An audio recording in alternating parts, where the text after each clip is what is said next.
Hey guys, it's me, Laman Kana here live once again. Welcome to another Note to Crush story. I just want to start off saying that sometimes you meet people that sort of come on board into your relationship, ship-wise, and sometimes we form a connection, a bond, and then sometimes you kind of just leave without any personal reasons, and that's okay. That happens. It feels sad, it may leave you confused, but it happens, right? So this sort of is dated back to my first year in university, where I was just coming fresh off from high school, where I was like an emotionally stunted, very excited, very enthusiastic kid, and I was so fearless in my first year in university. I didn't give a shit about fuck. Honestly, it felt amazing. But downside is I knew I was coming off as weird to some people, and that's okay. I was unique, I was different. That doesn't matter. I knew I belonged into my art major. Well, technically an art minor. So it's my first year. My whole stepping stone was to do a psychology major and then an arts minor. So I took this art studio class, and this art studio class was focusing on 3D modeling, 3D rendering, and designing. And honestly, it was sort of out of my skill set that I generally loved it. We sort of focused on 3D shapes and 3D models to create them using Google Sketch mostly. And we also created the school, and one of these projects were to create sculptures to sort of what 3D sculptures would you put on the 3D campus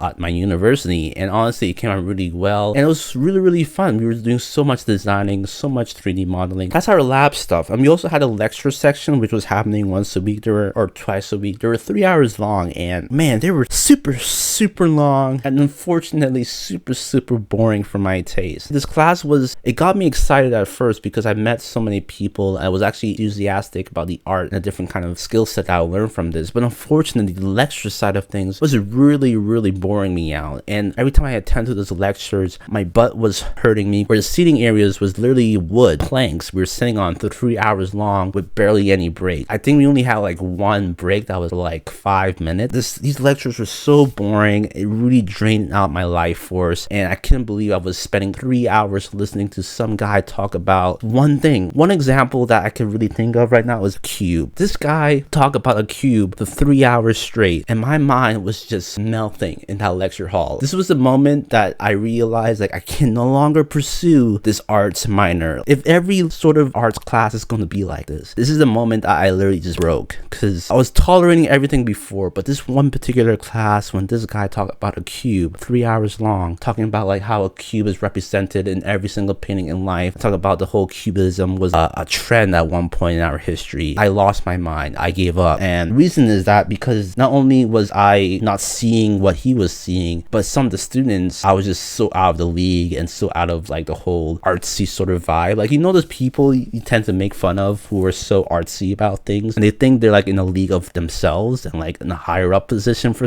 whatever reason. Those were the kind of people I was actually associating with. At least some of them were. They would just talk about nonsensical things from watching an abstract painting. I was just there being kind of shallow, but I was just like, bro, it's just a waterfall. But these guys would just come in and talk about this sort of color palette they were using, the texture, the brushes, and using such advanced Latin words for some reason to describe a waterfall, for example. And my mind was just like, what? I thought this was a beginning course, you know? I thought we were trying to learn this sort of terminology, but we weren't. And I just felt defeated in that sort of minor class. So let's go back to the crush, I guess. The people that I was associated with, our lab group, was actually quite chill, quite fun. I actually loved everyone that I met. I get along with everyone. I think I was the only guy there. Maybe I was the second guy. And I met this girl. Let's call her Tina. Yeah, let's go with Tina. I was about to say Linda, but I think Linda's been used a lot. Let's just call her Tina. Wow, she was the girl that I kind of fell in love with in art school. Well, art class. There were actually two of them, but like this one particular one kind of took my heart away because she was the most kind, nicest person I ever came across. The only way I describe her to you is basically on a rainy day and you see a rainbow and you smile. Like, remember that feeling when as a kid when you saw a rainbow and the feeling that you get when you see a rainbow now? That's the same sort of feeling when I see her every day. You just look at her and smile. Wow, that's a beautiful rainbow. And the best way to describe her is, if I may use celebrities again, if you were to combine a sprinkle of the girl from Ghost Whisperer, got her name, and you sprinkle in Selena Gomez, and you stir that up with Alexa Pena, girl from Spy Kids, and then you just put in Chemical X of, what's her name?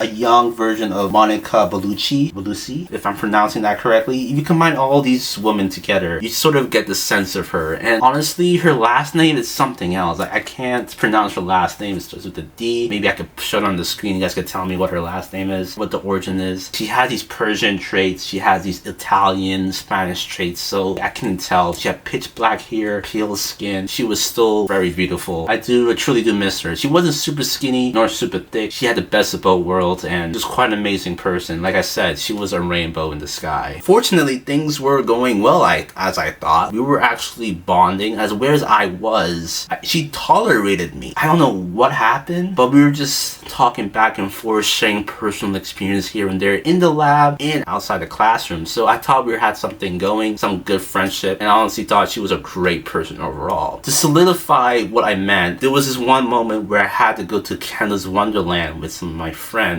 during the class. If I believe correctly, she volunteered to help me out. And this was one of the major projects we had to finish. So basically our project for this was to build a 3D rendering sculpture and sort of mark every single side and measurement and sort of render that out to make a prototype. As easy as it sounds, it does take a lot of time and effort. I was nearly done. Like, I was like 80% done at this point. But it was due that lab class. And you know, your boy cannot miss Canada's Wonderland since his first time going with his friends. This girl, Tina, she volunteered to help me complete my project. In that moment, in that sort of gesture, it blew my mind. Like, I wanted to give my love to her because not only she was finishing my project, she had to finish her project, and she did that. Like, of course, your naive self back in first year is like, you're so naive, you can't trust all these people, they could just easily ruin your project. But no, she didn't ruin my project. She actually completed it to the best of her abilities, and I was risking it all. Like, I was generally risking it all because we only knew each other for 4 months at that time, because this was one of the last biggest projects we had to complete. That's when I fell in love. Like, wow, you are amazing, an angel from above. Because, you know, normally guys tend to do things for girls, right? Involuntary, unconditionally. But when a girl does that for you, it's easy to grab a guy's attention, right? Any compliment, any sort of gesture on a guy, it literally just rakes you in easily, you know? She literally told me, like, hey, I could do and finish your project for you, and you could go and have fun in Canada's Wonderland. I was like, whoa, who are you? She was amazing. And prior to that, like I said before, we would hang out in class and just talk about anything and everything. There was a point where we were just sit down at cafes and just share our sketching books. She was willing to listen, hear my ideas out, and she was also willing to share her ideas. And that really touched my heart because no one else was willing to, like, sort of, you know, listen, or you feel sort of vulnerable when you're sharing that sort of information, right? And especially your personal sketches and your personal stories. And I just wish she stayed longer in my life. I thought we would have like a long-term platonic relationship, I guess, but that never happened. I guess this is where I sort of fucked up because I wasn't self-aware enough to do something about it. This is just me thinking, right? This is just me looking back, thinking of what I could have done to save our relationship or whatever. I think for her to volunteer to finish one of my projects, I think she sort of expected something back, like a souvenir from Canada's Wonderland, perhaps. Which I didn't do. I didn't win anything. But the thing is, when I saw her the next day,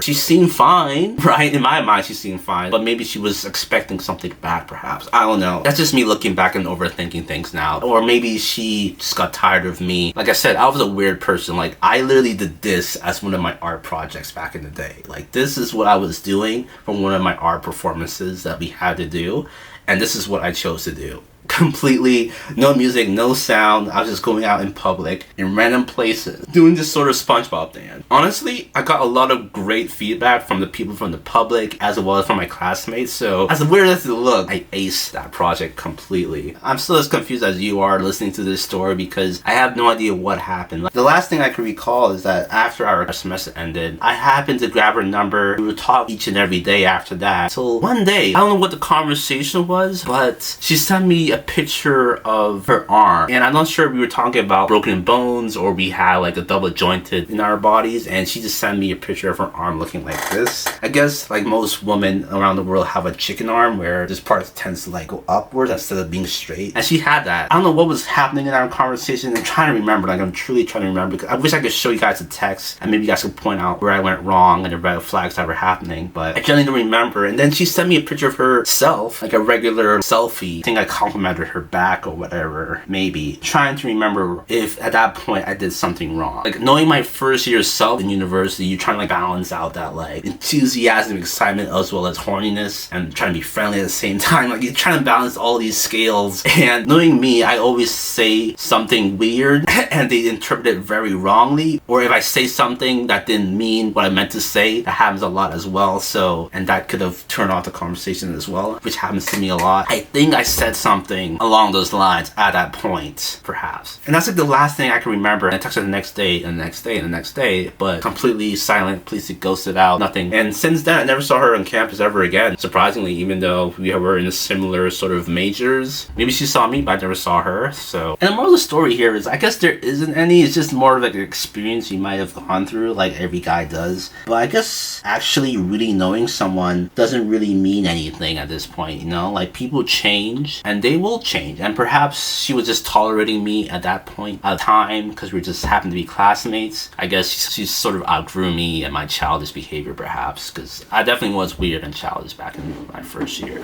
But I guess it's not for everyone's cup of tea, I suppose. But now I think I'm more self-aware and more knowledgeable about these situations. I could probably become a better person for sure. If you're listening to this and watching this, I'm sorry. I wish we could like stay a little bit longer in each other's lives, but it is what it is, isn't it? Tina. Let's call her that, Tina.